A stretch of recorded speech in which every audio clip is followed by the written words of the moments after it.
Hello, hello. My name is April Malone with Yes, I Work From Home, and this is the podcast. Today I have Justin Higgins from LA, Los Angeles, California with us, and he's got a big project he's working on. And Justin, come on in, tell us what you're up to.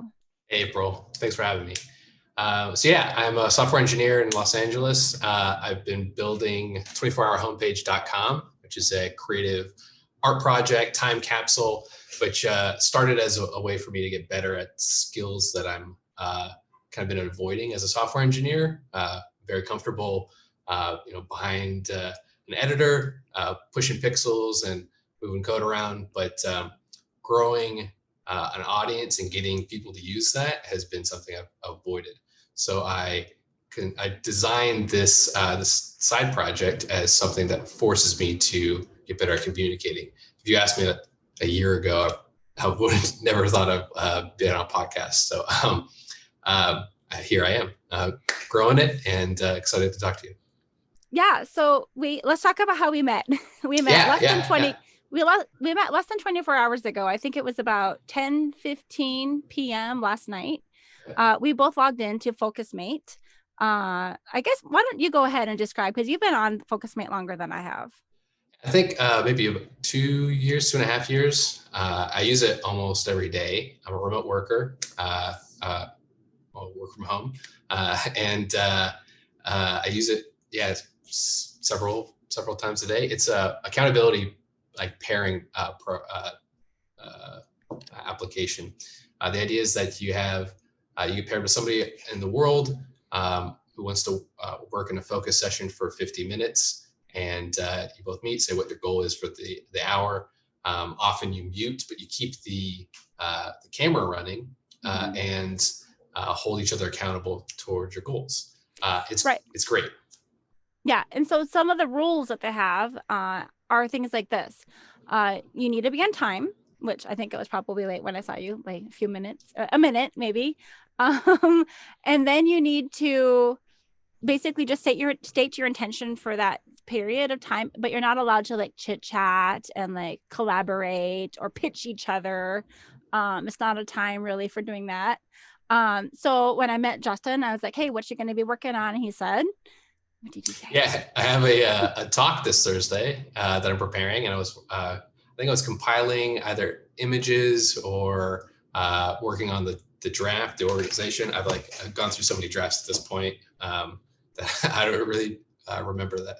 But it was in the context of the talk.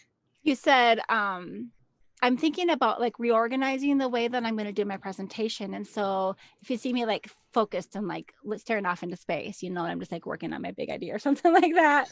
And I told you that I was going to be working on my show notes for my podcast, because I had a couple episodes that we had published the podcast on Captivate, which is the podcast host. And it goes onto like my website and it goes to YouTube, but the show notes were still like coming soon. And I had about 3 that I needed to work on. And I had just been wrapping up one, just getting the final edits on it. And my editor was helping me get them into place, and the 3 different places we put them. And then I wrote an entire second one. And then I think I found out that the third one that I was going to work on was already written. It just hadn't been pushed to all 3 places. And so we wrapped up the end of our session. I was like, how'd it go? At 50 minutes, a little timer goes off and a little musical thing. And you're like, Usually it's pretty scary. I know, it startles you a little bit. It's like an alarm clock going off, like when you're in a really deep sleep with a dream happening. So the timer goes off, and how did it go? Did you get your thing done? And I think you said you got a good start on something. And I was like, yeah, I got my stuff done. And you asked me, you said, so what's if you don't mind, what's your podcast? And I told him, and then he's like, have you heard of Matchmaker FM, which is where I've been finding some of my podcast guests. I'd say maybe a third of my guests have come from Matchmaker FM.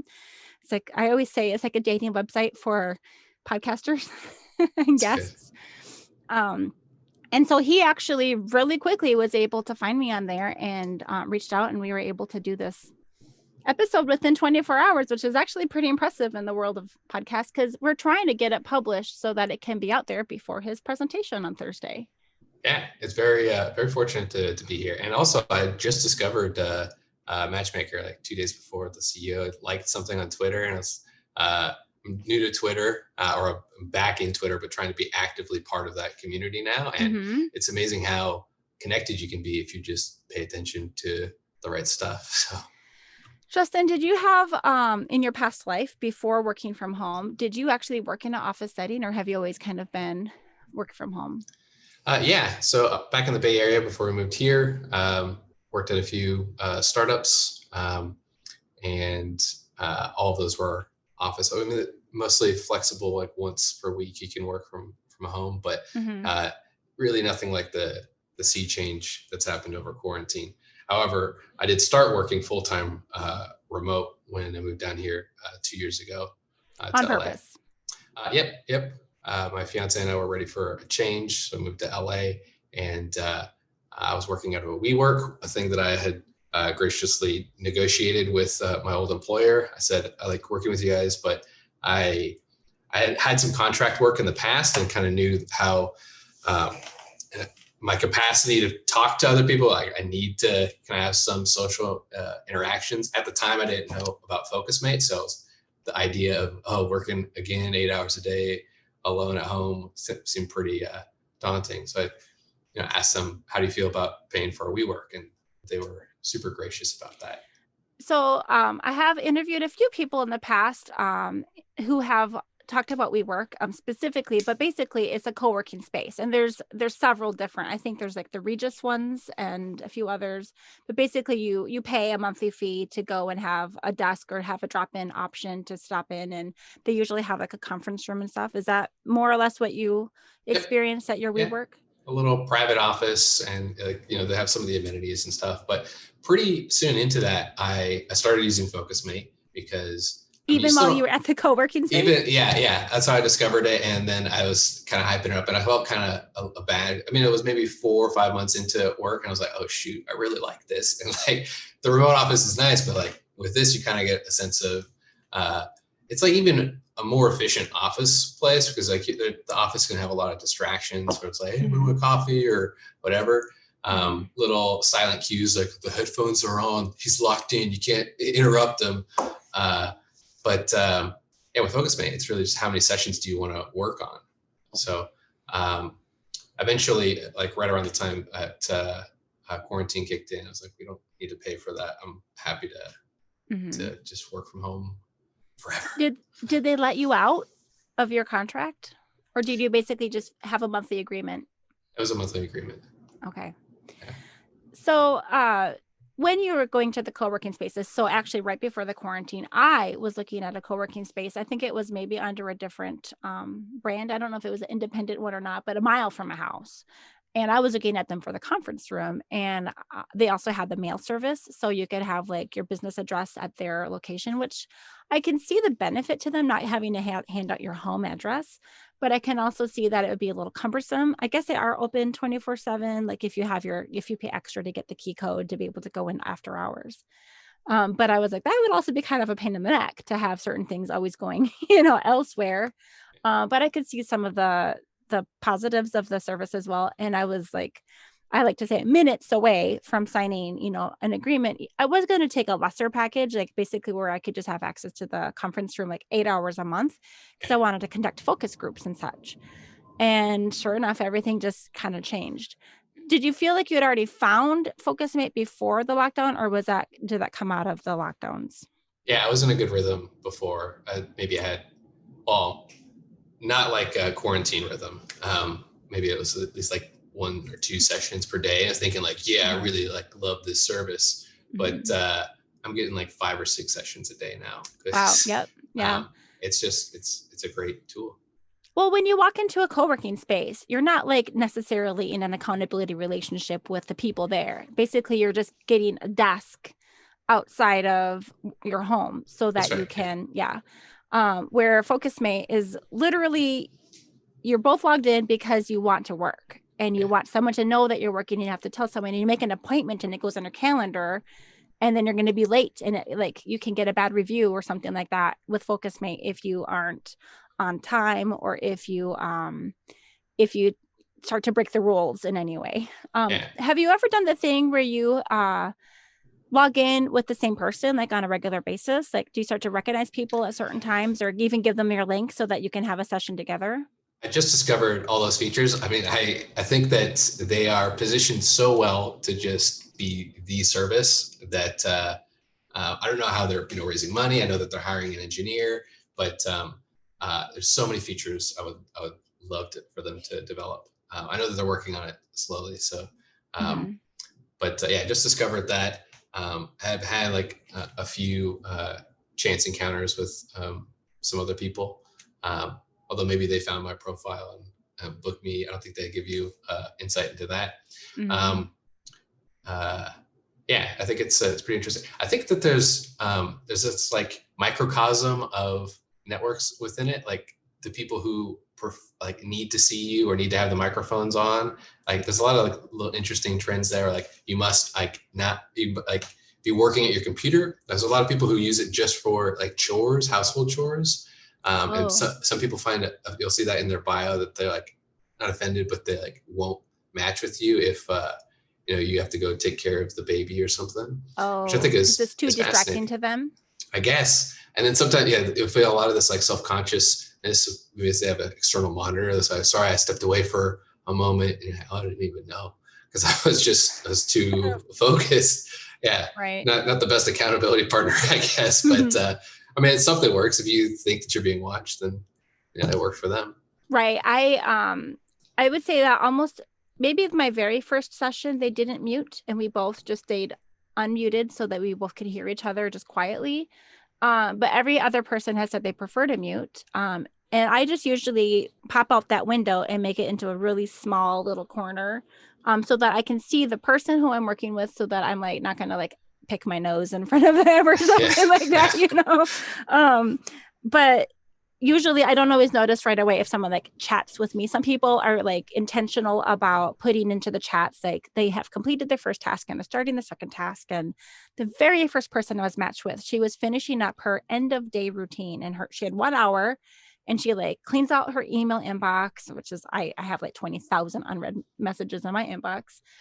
So already she was like on top of it, and then she was like cleaning her desk and shredding paper. She's like, I'm going to be stepping away to shred my paper. I'll be right back. And just really like focused, but getting stuff done. And I was like, wow, I need to use Focusmate for these other things. And so they do promote it that you can use it for reading or cleaning yep, or doing yoga, which I yep. totally need to do. But then I would have to be, now I'm like a little bit self-conscious that I'll get matched accidentally with the people that don't want me to do anything other than work at my desk. Oh, I'm sorry. well, they can leave, I guess, I'll in that I'll session. I'll try to double check on those. Yeah. And then I've also met several. I mean, I've only had like 10 sessions so far. I'm pretty new to this, but I've already met people, and they don't always tell you where they're at. But some people will disclose like, oh yeah, I'm in the Netherlands, or I'm in Australia, or obviously from international, all around the world, which is really fun. Even though you're only talking to this person for 2 minutes, a minute on the way in and a minute on the way out, it's still interesting. Like we were able to make a connection in those 2 little minutes, and that was fun. Yeah, I love it. There's this, they let you talk for, I think, 30 minutes afterwards in case Oh, that like really? you're really fluent, or like the idea is that like you're both in a good focused set. But Oh, yeah, there's been a handful of times where that's happened. And, they're like, oh, what were you working on? You said you were making an ad or something, like, oh, here's the project, and they really dig it. uh-huh. And they say, oh, you should check out this, this, this. And I had this great, this Focusmate user, Ben, who had, I told him like, oh, it's my first time doing a sales project. And just like, clear your calendar. Here's what you got to do. And just like, All they give you all right. this, that, yeah, there's been like a handful of like really great members who just like have this like super supportive advice. And yeah, it's a great community. So did those things happen at the end of the 50-minute session? Sometimes it happens. You can tell that like people, you want to geek out really early on, but like, we're here to, we're here to work. Yeah. Yeah. So you got to like kind of shift that energy. Well, I probably could have sat and chatted with you a few minutes longer last night, but I had already booked myself the next one. Yeah. So if I'm going to work for 3 hours, I'm just going to book 3 separate sessions so that I'm going to Yes. know that I'm going to have a 10-minute break in between each one to like get my water, go to the bathroom, grab a snack, say hi to my kids, say goodnight to my husband, something like that, and then get right on back. So we went for a walk to the park, and we went at night after dark. That's how we kind of roll here in Arizona. It's starting to get hot. I know in LA is probably hot as well, but it's really hot where we live in Arizona. And so we've kind of had a new thing, especially on the weekends, of getting out to a park that has lights. Our neighborhood park doesn't have any lights. It's super dark. We'll bring flashlights, but the neighborhood north of us, we sometimes will walk up to there. They've got a basketball court and a playground and just like a big field that's pretty well lit, considering that it's 9 o'clock at night. And so I was like, but I have a meeting, guys. And my husband is like, who do you have a meeting with? And I'm like, a focus meeting. I'm going to get some work done. And he's like, okay. And so like I hurried back and I logged in and got probably more done in those 3 hours than I had done in the 4 days prior. It's great. Yeah. It's you can tell with like first time users, there's just like this high they get, like, oh my gosh, I can use this all the time. It's a great service. Yeah. I think you can make a supercut of me this entire interview. Like how many times I said, oh, Focusmate's great. Focusmate's great. Right. That's okay. We can even come back to it again later, but let's go back a little bit and find out where you came from. Like, what was your journey leading up to working from home? You said that you had worked in offices. Did you intend to, I guess you started off in California, or where are you from? Yeah. I was born in Oregon and then raised up in Bakersfield, which is just north of LA. Then I spent 12 years in the Bay Area, went to school in Berkeley, and then hung around the tech scene afterwards, and moved to San Francisco, did the startup life there. Some of those companies were Mog, which became Beats Music, which became Apple. Most recently, Hustle, which is a progressive political text messaging application. If you got text messages in the last election, they may have come from us, but only if they were the good ones. Some other contract work, various projects with friends, and then we moved down here 2 years ago, closer to family and some new opportunities for my fiance.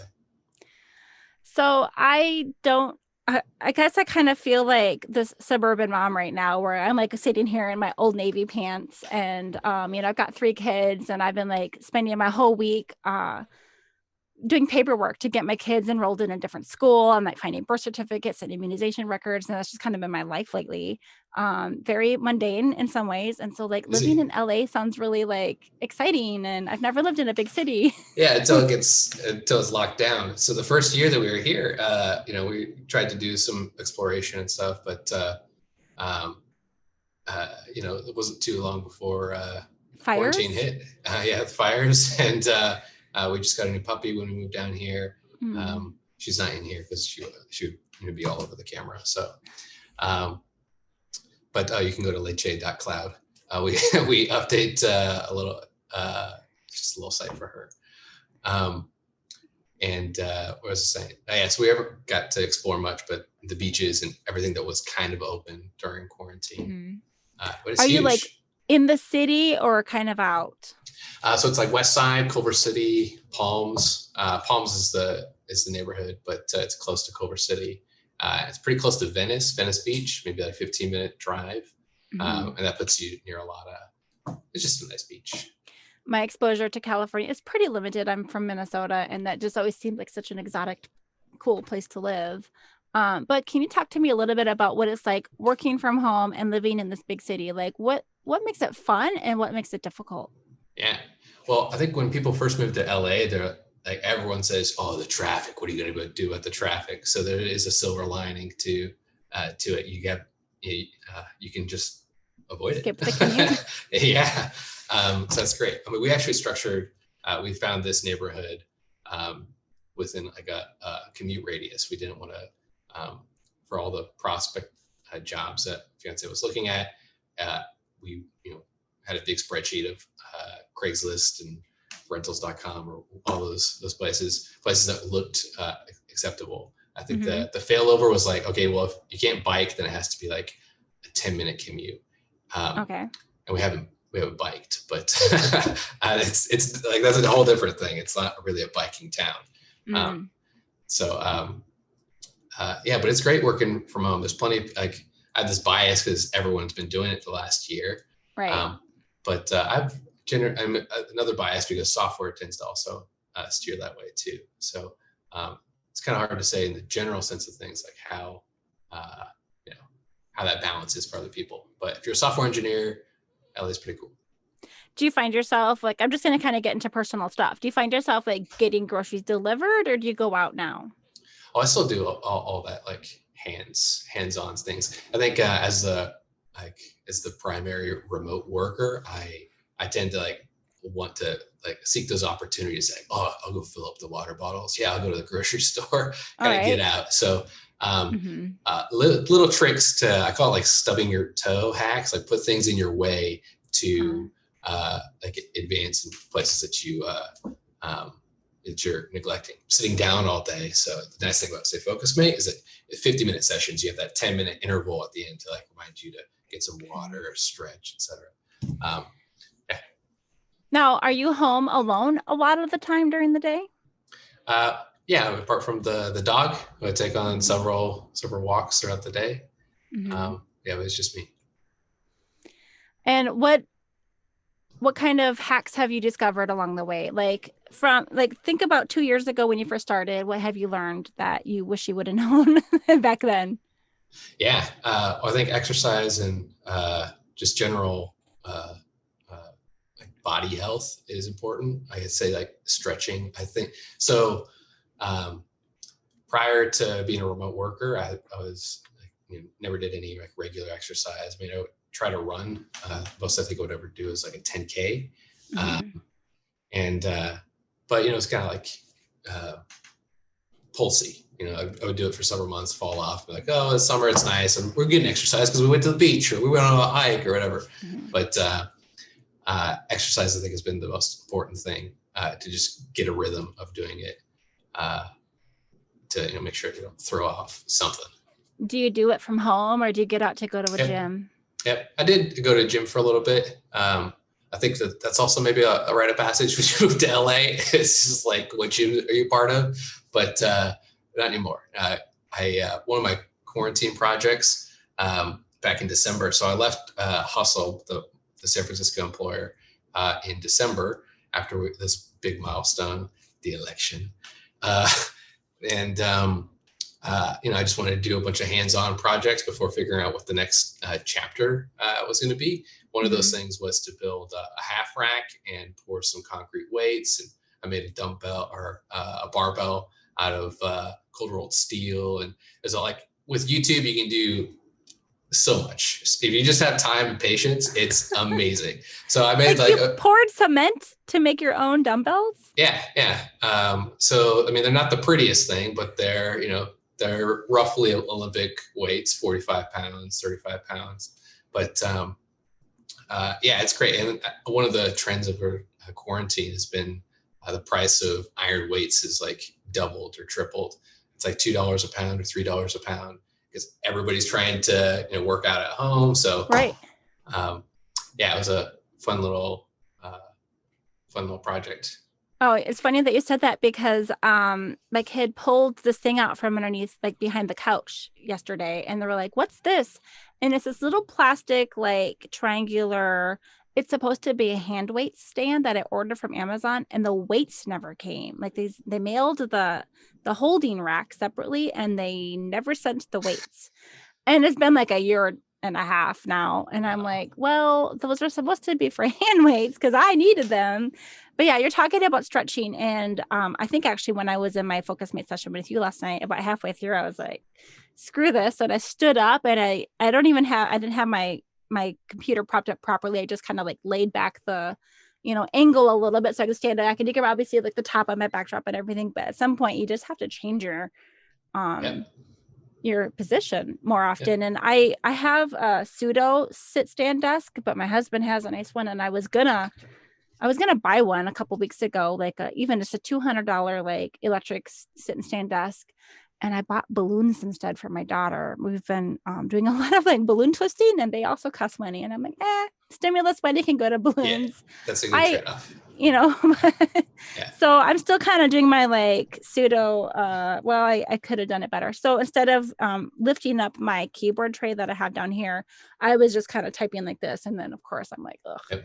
So do you have an ergonomic setup or not so much? Well, it's not. I really like this chair. This is just the basic Office Depot, uh, ergonomic chair, and then the Yeah. IKEA. I'm gonna try to show you this one. This is the IKEA squeaky. Oh yeah, like a hand the crank. hand crank. Yeah. This is great. It's like $100 or something. Okay. But there is the IKEA hack, the like $5 tables. Have you seen those? Where Tell me more. you prop your monitor, you put it on your sitting desk, and then you have. It's not super modular. I think you'd really have to take everything down, but it's no worse than a crank that takes a minute to get up. So, but yeah, it's like stacking a bunch of books underneath your monitor, and then put your keyboard there. A lot of people do that as their as standing desks were getting really popular. It's like, what? I'm not gonna pay for $10,000 for a desk. I'll make it myself. Or people don't, and then they're like hunched over their laptop at their kitchen table, which I'll do that in a pinch, like just if I need a change of scenery or if my kids need to be supervised or something like that. But I am most comfortable at my desk, though I start to feel a little bit claustrophobic because I'm in a closet. Yeah. Are you in a bedroom or a guest room? Yeah, this is the office guest room / dog bed. She sleeps on there sometimes. Yeah. And was that is that where you were working from last night as well? No, my fiance had a test today, like an all-day exam. So it was proctored in a very strict way that only her desk could be in there, and the camera had to be. It was this wide-angle camera. No other people, and yeah. So that's also why I wasn't. Why this interview is going to be later, because I'm going to be consuming bandwidth today. So right. Oh man. So this sounds like serious business. Is she taking classes? We're kind of get into your fiance, but is she taking classes online? It's I think maybe study classes, but it's like self-study plus like courses and stuff. It's architecture licensing, so it's good. It's really good to have that faith that architects are going through rigorous examinations. Yes. How is it working for you when she's studying? Are you guys working side by side? Does she use Focusmate too, or can you focus with her, or is it kind of like you're on your own? We focus together, but she hasn't used the product yet. There's like some people who are just like, oh, I don't need that. I think it's true. Some people aren't as distracted when they sit down, when they want to work. My brother is a doctor, and he's like always pressing, so he can hear like, I love Focusmate. He's like, I've never needed that. Okay, thanks. I'm 600 sessions in, and I still like it. So yeah. I think it's just a personality and temperament and attention thing. My husband and I are very different in many, many, many ways. Like we just find enjoyment in different things and have a different tolerance for such things like messes and noise and things. He does pretty well working in our bedroom, and the kids do kind of come in and out, but I usually have to help. In the daytime when he's working, I have to keep noise down, like if he's in a conference call. And then I get most of my work done before the kids wake up and after they go to bed. But I'll tell you what, it's kind of an enabler in some ways too. Like the other night I was like, I got to get something done. I should probably go work. And he's playing a game. We've been playing Animal Crossing, New Horizons lately on the Nintendo Switch. I could get into that. I never liked video games, and my son introduced me. He basically forced me to play it one day. And now I'm like, it's my turn. I need the controller. Let me in. Make me the leader. So he started playing Animal Crossing while I think I even had the computer with me on my lap, where I was supposed to go upstairs, and it just didn't happen. I just sat watching him for like 3 hours. And so that's why sometimes I'll just have to schedule. You can log in to Focusmate and you can find a session within 15 minutes. They have one at the quarter hour, every hour. I almost said year round, but like around the clock, right? 24 hours. Yep. And have you worked late night sessions too? Yeah, last night was up to like 3 a.m., which is not usual. I think like another thing that being healthy and being aware of your body is like get some sleep. Right. But if you were in a groove. Yeah, I was. And I had this draft written, but I didn't feel confident with it. So like, I want this to be a best foot forward sort of speech. So when I finally found that, it was after our session, and then really started compiling it together. So I think you'll start. I think the latest I'll go is Australia. I'll start seeing a lot of Australia folks. Yep. And then on you're a like, oh, it's time to go night. to bed. Exactly. Yeah. So why don't you go ahead and kind of like break it down? I know you gave us like a quick overview, like your software, and you're doing this 24-hour homepage thing, but can you tell us exactly what that is? Yeah. So it's a art project, internet artifact. Visitors who go to a 24-hour homepage will see one clickable image per second corresponding to the current second of the day. And it repeats, all the content repeats every day. And I host the website forever. And I designed it, as I sort of alluded to in the beginning, as a way to force me to get better at communicating and growing.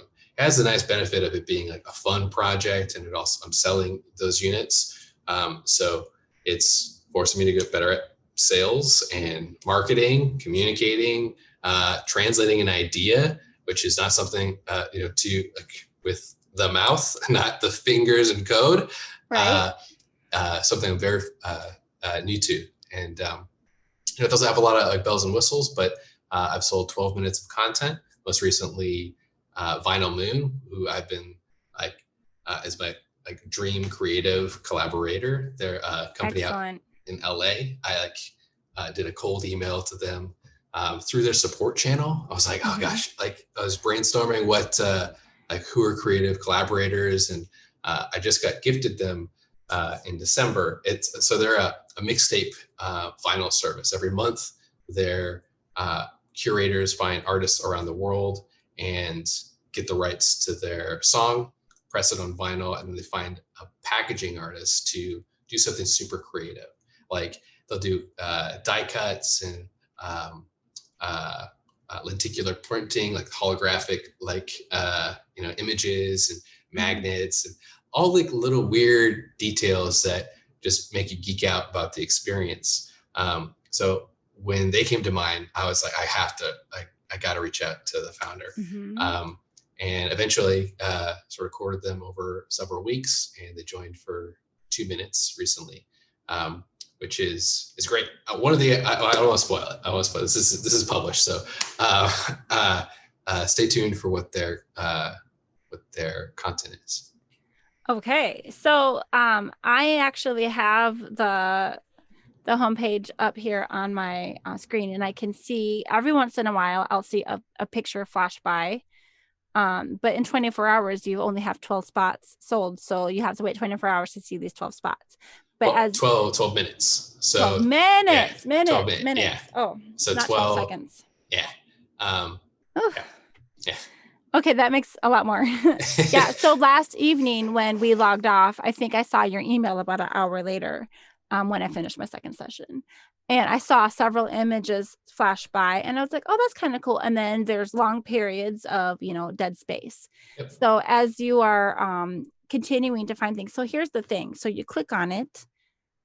If you see something and that flashes by and you don't click on it in that first second, then what happens? Like we were like, crap, do I need to come back in a day to find that one again? Yeah. I do have, I'm beta testing a little player on it. One of the earlier versions was just a pause button plus a next and previous, but enough people were saying like, what is that thing? Also, it's such a weird idea that people like, what is that?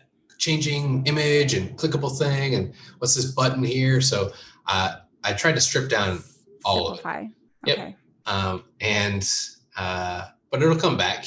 I think once more people are coming to the website and knowing what it's about, instead of like trying to learn at that moment, then add exploration tools like search or filters or compiling, so people can make little narratives. So they can say, oh, that's a funny.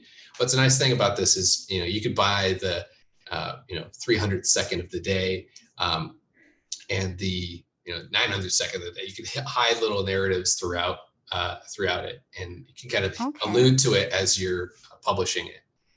Interesting. So, but right now it's, very basic. My goal is to grow the content in the most, to be creative content, things that are going to compel people to return to experience what's basically a 24-hour movie rendered at 1 frame per second. And the director is the world. Whoever wants to put up something that's totally random. Yeah. So a lot of businesses, those were some of the early sales I made, were bloggers and marketers, like prospectors, like, oh, you have some, you already think about new channels and new markets. So, or you don't think about it enough. So here's a cost-effective way of promoting your website. It's a one-time purchase to own the asset forever. One big caveat is that you can't change the asset once you publish it. That's why it's like an art project or a time capsule. It's linked to your website forever. Whereas traditional digital advertising, you can fine tune and tweak the language and imagery based on how people are responding to it. It's much more expensive, but that's a trade-off. So that was going to be my next question, is like, if you were like, oh shoot, I hate what I chose and I could have done something so much cooler, you're like, sorry, you would have to buy another second if you wanted to add to it. Well, I do allow for exceptional circumstances. People can message me and tell me like, this is what happened. But as you're publishing, I do call out all the steps. Like, this is a definitive thing. Make sure that you're comfortable with it. Make sure it's family friendly and not hateful content, and it's not linking to its website that you are of. It's not going to continue forwarding to plenty of other websites. Do they have to own the website that it links to? They don't. It could be a Wikipedia page. It could be whatever. And that's part of the nature of the internet. It's one of the elements of my talk this Thursday, is that a lot of websites just disappear. It's kind of how it's. Internet Archive is kind of trying to change that, like snapshot of the web. Every day. But, it's a great project, but I think a lot of domains get purchased. People come in with the best intentions, and then they realize like, oh, this is a sea of information. How do I what's my strategy? A year later, 2 years later, they spin down the website, and there's all this like fragmentation of the idea still lives on. So the idea that this thing is going to be there forever, I think, is also appealing to people. Okay, so my next question is this going to be the only one, or is this a concept that you can also sell to, like, say, bigger companies that might want to have their very own version of that? Oh, that's a great idea. My focus is 24-hour homepage. There are a few spin-off products that have been like proposed to me, but the way I see it is like you can only do one thing at a time, or really well. Or at least maybe that's how I work. That's why I'm like attracted to Focusmate and a lot of these, like, declare what your goal is and meet that. But maybe as like a spin-off product, sure. Or maybe think of it like sequels, if we're using the movie analogy. Right. Okay. So with that in mind, what about you? Are you focused 100% on this project, or is this one of many things you have your fingers into? Yeah, luckily I can focus exclusively on this right now. I have taken a few software contracts with some companies. That was the agreement with my fiance and I when I started marketing this at the end of February. So it's good to have a roadmap so that you're not burning into the wedding fund, and like you could still pay rent. So we agreed April would be then, and very fortunate. I told that to some friends when I started this journey, and April 1st comes and they gave me a call morning of saying, I got some work for you if you're interested. Yeah. So, and it's, very, very great to be a software engineer. You can just pick that up. So what about right now? Are you still in the middle of any of those projects left over from April? No, well, as of Friday, no. I called out, this is big week coming up. I'm going to be doing this marketing stunt on Twitter on Wednesday. And then I have this talk on Thursday. I was also going to launch on Product Hunt, which, if you're familiar with, is it's like a daily tournament of what are the coolest websites out there. It's entrepreneurial driven, although anybody can technically post, and that there's a little bit of unfairness there. I think like sometimes you'll see Amazon products. It's like, okay, who's going to beat them? Yeah, of course the Echo is pretty cool, or Alexa, whatever. But yeah, it's like whoever in the 24-hour period has the most upvotes for their product gets a little trophy, basically. All right. And yeah, that was my original intention, was also to launch here. But the more you do research there, and the more you talk to other people who've launched a product, they're like, no, just give it its full attention. You know, it sounds like you already have two really big things going on, so clear your plate. And luckily, the people I was working with, they understood. So we took some work off my plate. Yeah. Good. Because I had you you filled out my guest interest form, and you said that you're working like 70 hours a week. Is that all on like trying to think of your strategy and working? Have you already figured out like the back end of the site, and now you're just focusing on getting the word out? Yeah. So I developed the site last year, and this is while I was still working at Hustle. Realize that it needs the full attention. You know, I don't want this to go the way of plenty of other projects where it's like, wishing well, kind of. Hopefully someone will upvote it somewhere and it'll go. So you're like, nurture this signal. 70 hours is like basically one day off, and as many hours as I can put to it. And it kind of really depends on what my focus is, what like that week's focus is. So this week is particularly heavy with getting the talk prepared and this marketing stunt on Wednesday. Hopefully I don't get banned from Twitter, but we'll see. Oh. Yeah, it's good. It's just I as a former internet introvert, anytime it's like, oh, I'm gonna be posting more than once per hour. Like, is that going to be rate limited? Is like, no, I'm still doing good things. Okay.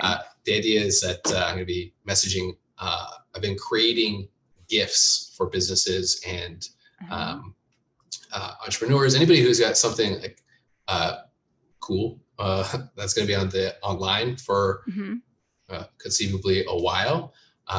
It's been a hook for some of the sales I've made before. If they expressed interest in the product, I said, here's what it could look like. Here's what an ad for your business is. One of the ads you see on 24-hour homepage now is a graphene silver mask. This company it's their main product, but when they express interest, this sort of trade-off is like, well, hopefully masks aren't going to be super relevant in 10 years. So why does it make sense to advertise on this product right now? I would probably recommend you to do something else. But a time capsule. Yeah. So is there a narrative of your company? What's your vision aside from selling masks? And it's like, well, it's health in general. So all right, let's lean into that, about how you responded to the environment of the world shutting down, and you fought back. So I pitched that to them, and they're like, oh, that's great. I lost the thread there.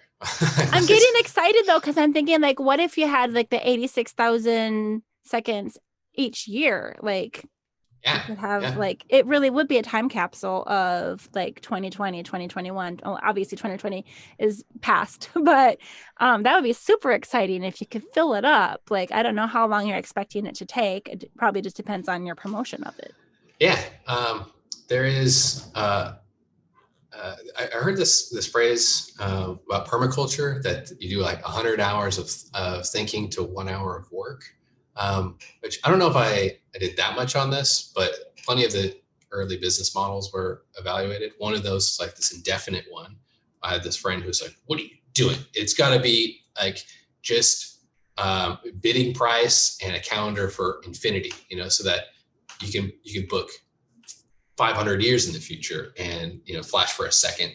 And my idea is that I don't want to maintain this engineering product for the rest of my life. To maintain a static list of 86,400 images is not much engineering. So there's that trade-off. The annual thing could be a spinoff, but I do think that it's hard enough to break the market. The idea is like, why it's a new channel?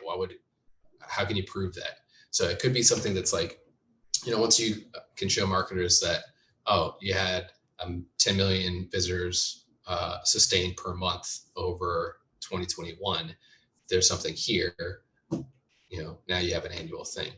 But that also does sort of negate the original product. If you now have, instead of the Holy Grail thing, it's every year it sort of dilutes it. So that's why I lean towards this, because it seems like it's challenging enough, and I wanted to give myself as much advantage. Let's talk a little bit about your personal growth through the project. Which came first, your idea for the website or your wanting to promote yourself and learn those skills? It's sort of, I was dreaming up a bunch of ideas. Back in the Wework days, I use Things. It's a note-taking app. And it just allows you to quickly write down some idea. So had hundreds of ideas there. A lot of them are just garbage. You'll see there's a funny slide that I'm putting in my my talk about that. This genesis of I have this love of building things, and I want to continue doing that, but I don't want to do that if it means that it's the Sisyphus, the Sisyphusian, oh shoot, thing always rolls down. I kind of want to evaluate at that point when I knew that I had this yearning to build again. I did a little self-reflection and said, all right, I want to build, but I also want to improve my, what went wrong. The context is that I've spent a lot of time on this resource sharing app called Selfless, which is about connecting people to basically a shared library of tools and movies and really anything. And if you want to talk about chicken and egg and community building, that is a huge problem. It's a great problem. I still think that it's a great service for the world. There are some people who are building in that space, sort of Peerby. They're now a renting app, actually. They're out of the Netherlands. One in the UK, it's called Olio. They're food sharing.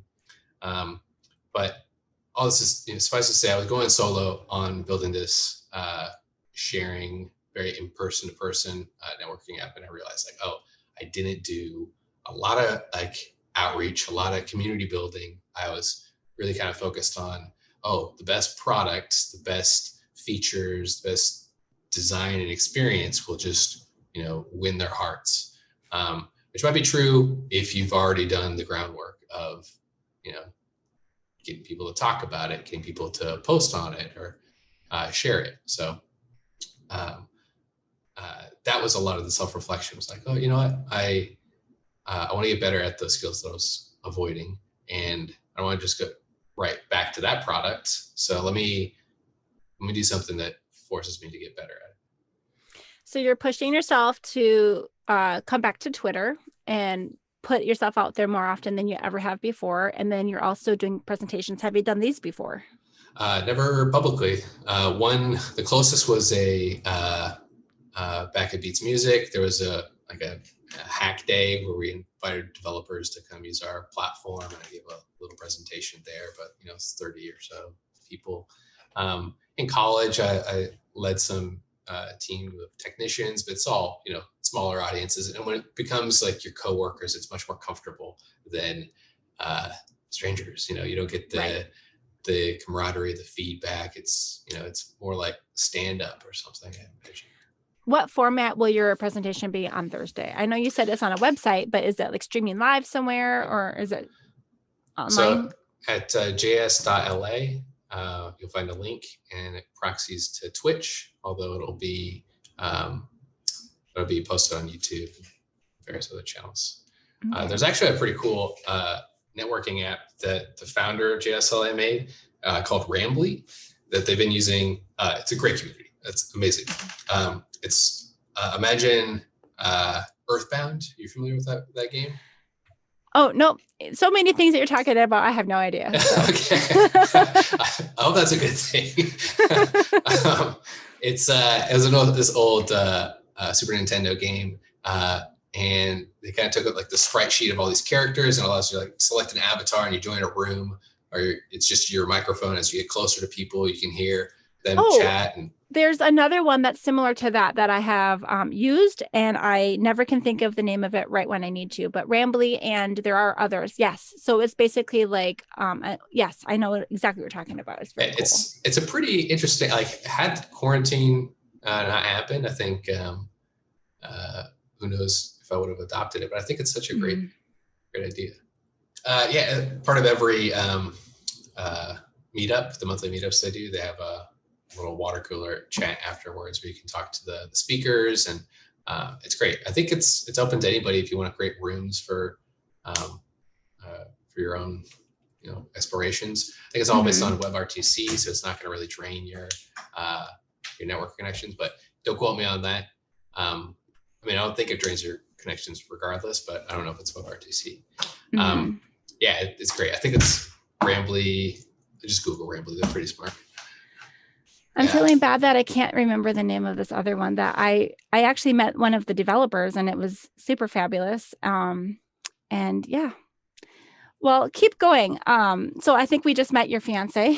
Yeah. It's a shared room. I actually we moved the desk over here for a little bit because that closet back there is my wardrobe. And I've been on Focusmate so many times, it'd be like 11 o'clock at night. She didn't know that I was on a call. And nothing bad or anything. She's like, "What are you doing?" I just got out of the shower. It's like, don't worry, they were paying attention. So, but yeah, we got to move back into the old space. I have tended, because I have, 3 children and they'll try to come in and stuff. I generally like to put even if it's a little awkward, to have my desk like kind of in the room, but then I'll have my back against the wall. Just so that, I have mentioned this before, but one of my daughters doesn't always wear all of the pieces of clothing at all the times. So it's just, for her protection and privacy, that's been like a nice little trick, but it doesn't always work. Yeah. You mentioned you were in the closet, but this is a pretty big closet. So yes, it is. Yes. Huh? Actually, I don't usually turn my camera, but you can see this is the door that leads into my, for my listeners, I'm pointing towards the one way.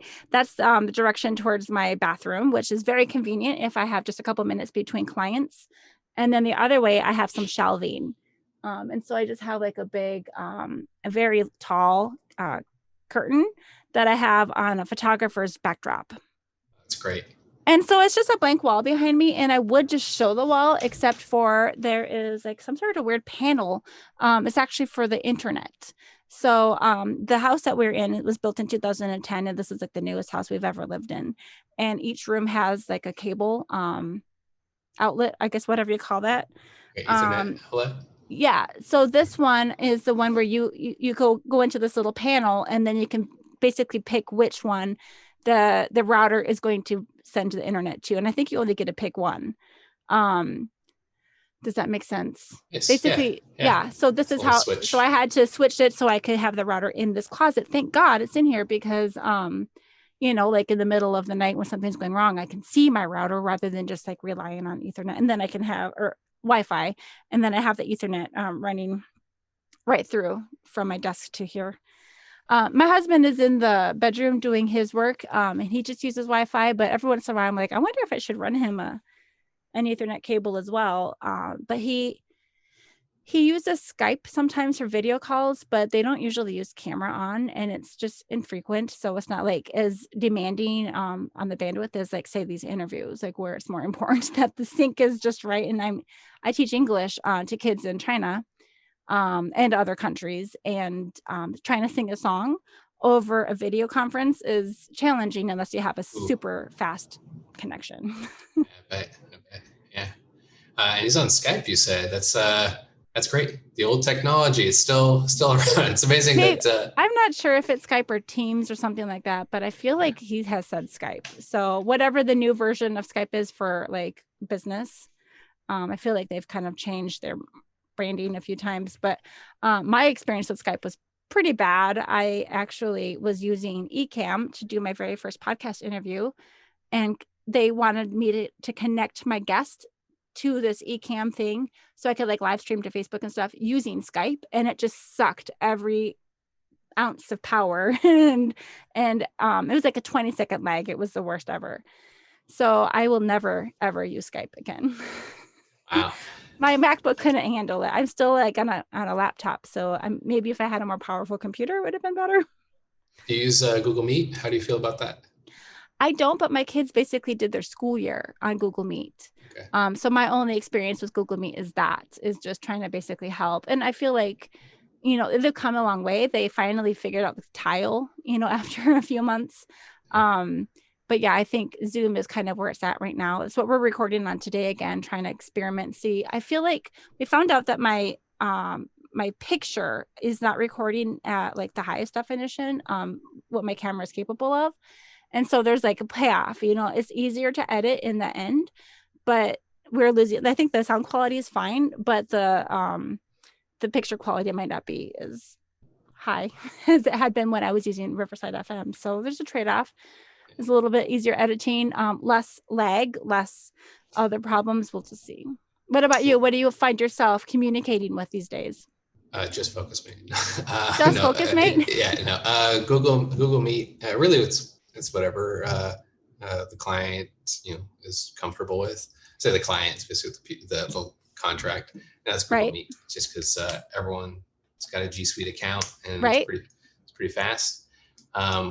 There are a lot of interesting products in this space, especially after quarantine. One is my friend's app called Summon. He's it's still in beta, but I think it's just summon.app. If you'll look it up, he's basically trying to make this experience better for video meetings. I won't say much more. I'll just like leave a little bit of hype there. But there's a lot of really smart people who are thinking about these problems. Yeah. So like we were talking earlier about the one where it's a proximity thing, and that's just like solving the thing where it's like so awkward when you're just in one big space. But then there's other times where it's the most appropriate way to do it. Why do you choose Google Meet over Zoom? Curious. I think maybe it's just it's a habit thing. It's very easy to maybe it's faster than Zoom. Maybe we used back in the hustle days. We had we always use Zoom for the big conferences and all that. But just developer, it's sort of like you're always in the browser, especially a web developer. It's pretty fast to get that up rather than spin up another application and maybe there's an update and all that. Any other websites or programs, apps that you would recommend that maybe not everyone has heard of yet? Oh, that's a good question. For the, I think Lunch Club, it was, I think it's lunch.club. It's like a networking application where I think you give it permission to see your contacts in your email. I forget how it's like Google Auth, and then they connect you to all of the people that you know, and then all the people they know, and they start asking you questions like, would you want to meet this type of person or this type of person? It's all in the context of professional development. So you can set your goals for, I'd like to meet interesting people with like tenured careers, or I'm looking for mentorship opportunities. I've only been in it I've only had 4 sessions, but it's been pretty good so far. And I didn't catch, was that a paid thing or a free thing? It's free right now, but they just raised something like $100 million in Series A. So it's a lot of money. Somewhere, yeah. Yeah. But I haven't seen a price tag anywhere, and I'm only 4 sessions in, but it's a pretty good experience so far. And what's next for you? I don't know, how long are you planning on focusing primarily on the 24-hour homepage? I want to see this thing to completion. It's sort of part the design is that I'm going to be responsible for it for until I'm old and the internet looks very different. It's one of the call outs in the FAQ. Even though all the messaging does say forever, I am not going to be around forever. So I'm not going to create a legal entity that's going to carry this thing to forever. However, like there are services like the Internet Archive and stuff that will represent it. I am responsible to see this thing to completion, and I'm going to try everything I can to, to grow it to 86,400 units sold. My focus has been, if you look, sorry, your listeners, but I'm pointing to that's the first dollar sold. And then on the wall. Yeah, and this is my daily goal of 1 hour of published content. As a non-marketer, communicator, that's the thinking is that if I can get to solve this chicken and egg problem, to tell tell columnists or bloggers, any media outlets that I was able to sell an hour of the day to a site that nobody knew about. I think it's an interesting story, and then it sort of gives it's less like FOMO, fear of missing out idea, and people start coming in like, oh, I want to start, I want to buy a little memorial for somebody or a little token to tribute to one of the ideas I had, like, oh, that's a love letter. You can, it's like a little tattoo or a sprinkling of your love for somebody, or all sorts of creative ideas for it. But it's kind of treated as a canvas. And so I've been reaching out to artists and people who have a knack for creative storytelling and really trying to get them excited about it. That's my focus. In the grand scheme of things, $10 to have your spot is really just pennies, for some people's marketing budgets. It's actually pretty incredible. And now you're giving me more ideas. Like people could put their like cool tattoo out there. I guess it really does. Honestly, if someone had some special photographs that they wanted to remember forever, and that's one way to put them out there. Yeah. And the time aspect is the other really big thing, is that, if you really cared about, say the first second of 9:15 p.m., you could own that second, and you could sort of be a little vain with it, or anytime you wanted to pick me up before you went to bed, you could see it or just geek out, because one of the sales, this product called Tidbit, was an old coworker of mine. He had this Kickstarter. It's a pixel clock. It's great product. So I reached out to him and said, here's my project. You should be on it. And he's actually created the ad for him. It was the first time I ever did that. I said, oh, this is a great conversation starter. It's a great business thing. So what time do you want it published at? And he said, 1337, which is it's an internet hacker, it's Elite. Thing. Oh, it's great. So he owns Elite forever, and it will always point to his product and time. Hopefully, they'll be selling it for years to come. So now I'm thinking, I've got children. They were born at such and such time. Now, I'm not the kind of mom who can remember exactly what minute each of my children's room. I know within 5 minutes of what time my kids were born. But, that's great. Husband, 5 minutes. We could figure it out. Like, I'm sure it's documented somewhere. But I could see people even like, doing like a commemoration of, like weddings and children being born and special images like that. Do you see more like advertising type things, products, placement type things being put out there, or do you see like people and scenery? I'm starting to get more of the organic sales now, and those are biasing towards like the creative, the unit. Like, oh, I just bought that 1 second to link to my blog, and it's a big conversation starter for the outbound sales that I have. Like, oh, for your business, I think it should be this. Okay. And like I have conversation with an environmental group that I like their work. They're a nonprofit, and my mission to them, or my vision for them, was just, you care about protecting open spaces. So why don't we talk about Earth's heritage? And it's just, I said, here's a little GIF. I said, here's a minute of the night sky. And I said, it opens up with, you're going to see, for the next 60 seconds, you'll witness humanity's heritage. And it just shows a little this photographer put up a high definition video, and I rendered it. It was open source, or the Creative Commons license. So I rendered it into the square format, and it clicks by 1 second at a time. You see the stars move. And that, for that business or that nonprofit, is a good representation for them, even though it could be at any time. Are you allowing people to buy subsequent seconds? Yeah. So the flow is you come in and specify how many seconds you want.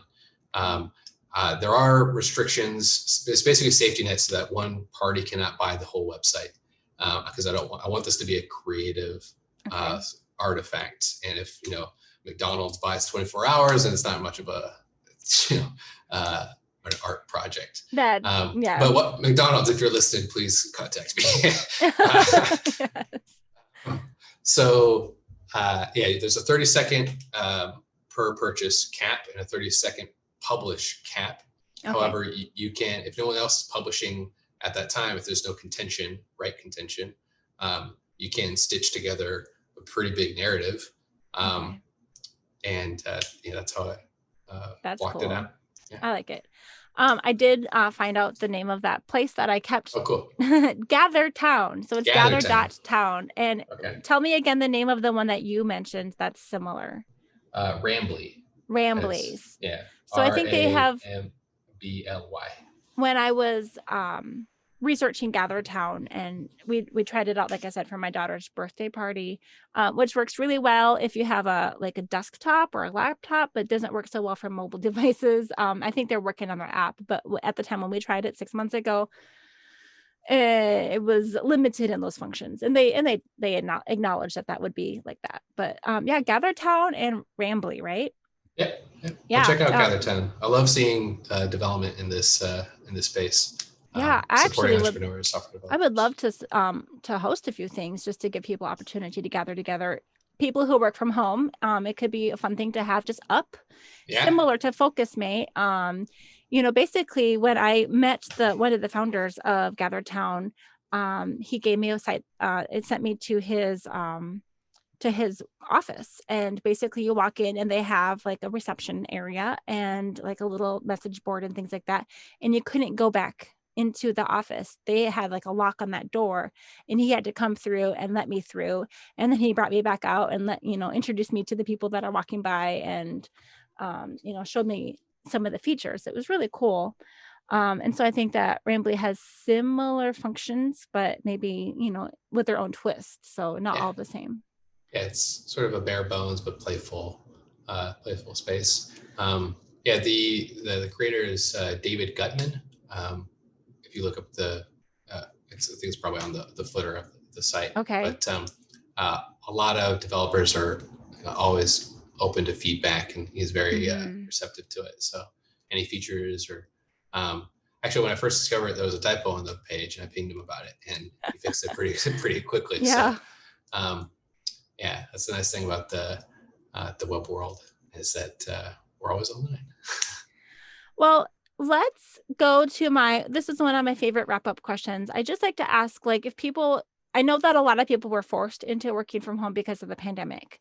Not everybody was working during the pandemic, and some people lost their jobs during the pandemic. And so obviously, the whole climate of the workspace is changing right now. What would you say to those people who are considering making this like their long-term thing, or trying to decide whether or not they want to continue working from home? What's your advice? I would say talk to people, talking out loud, or write it down. I'm a big fan of the old David Allen's getting things done method of like brain dump, spend like a minute or two, just write everything unorganized on a piece of paper. And then you do an evaluation period to see like, okay, what's actually calling your attention.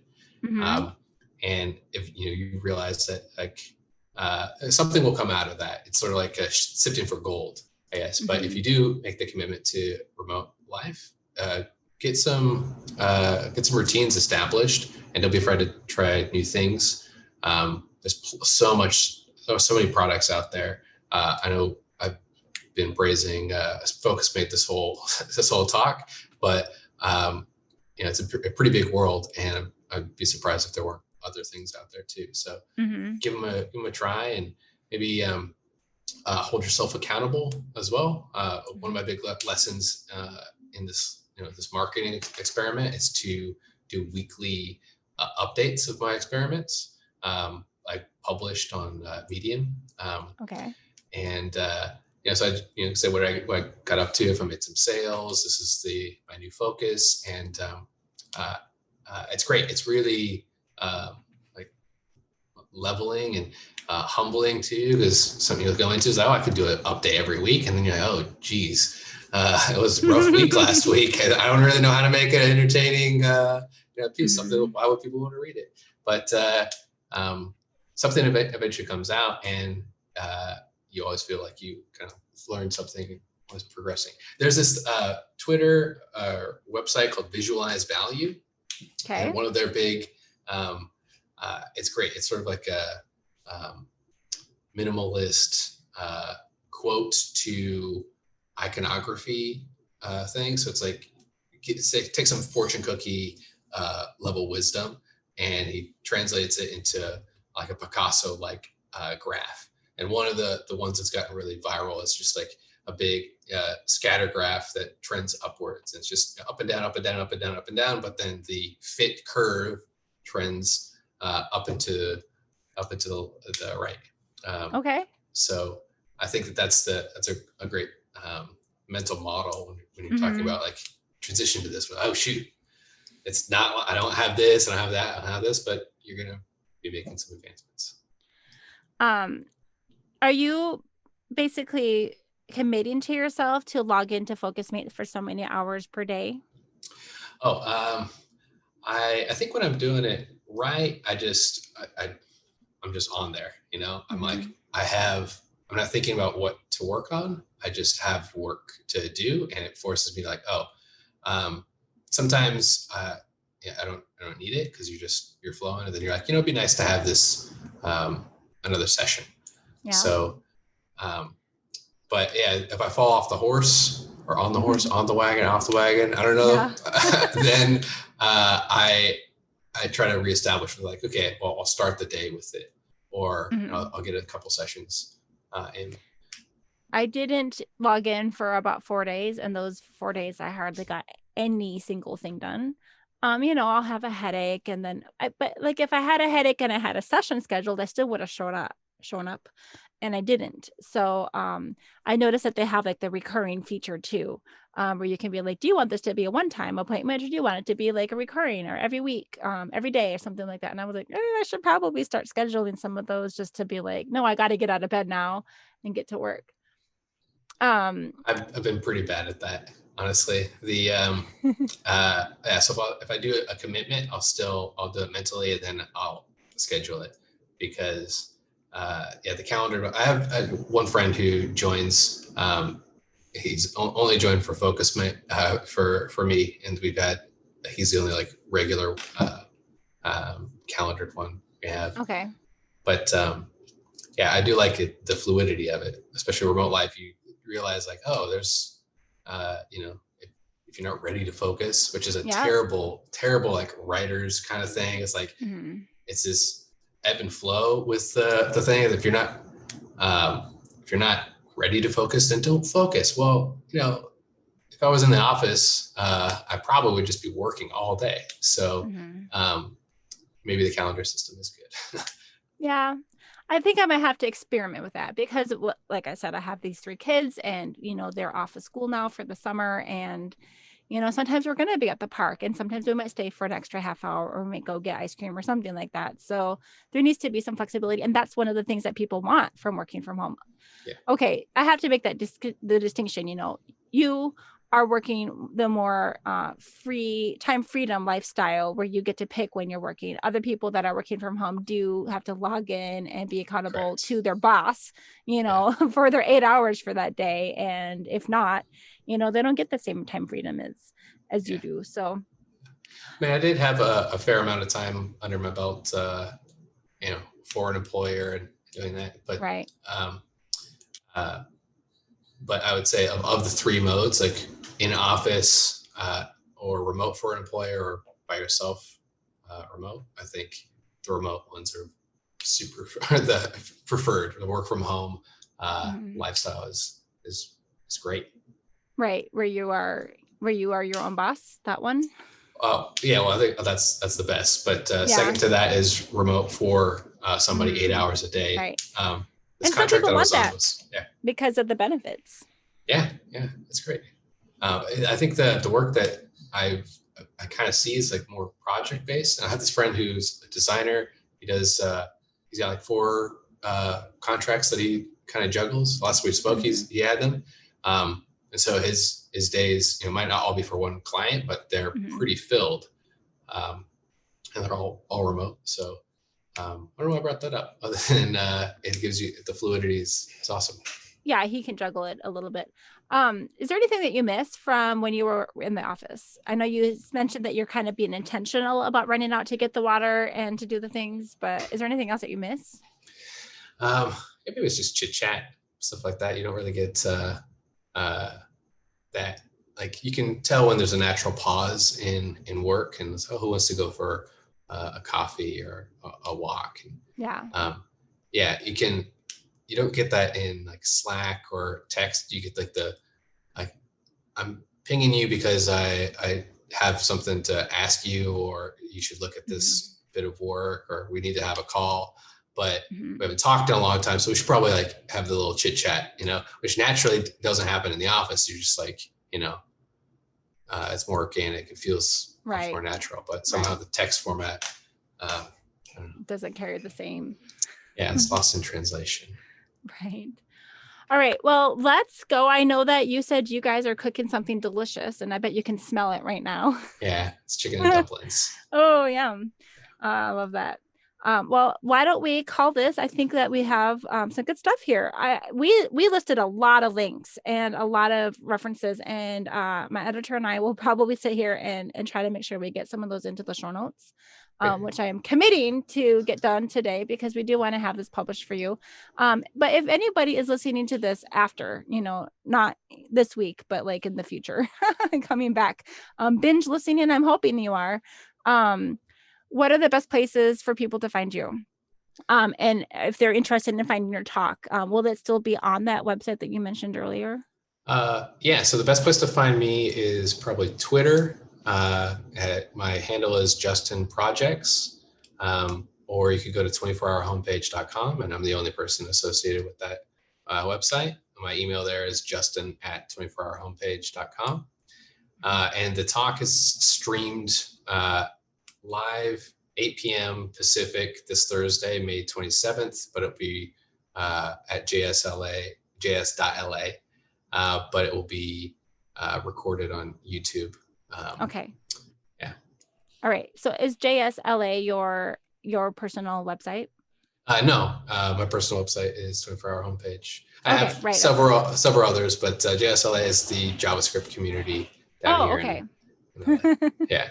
It's pretty big. It's a great, if anybody has been riffing with a lot of the tech that I've been talking about, check them out. They are super open. They're part of like one of the reasons why I felt more at home in LA, moving down here, not knowing many people, is getting connected to like-minded folks is great. So if you're riffing with any of that, or if you like Rambly, they built it.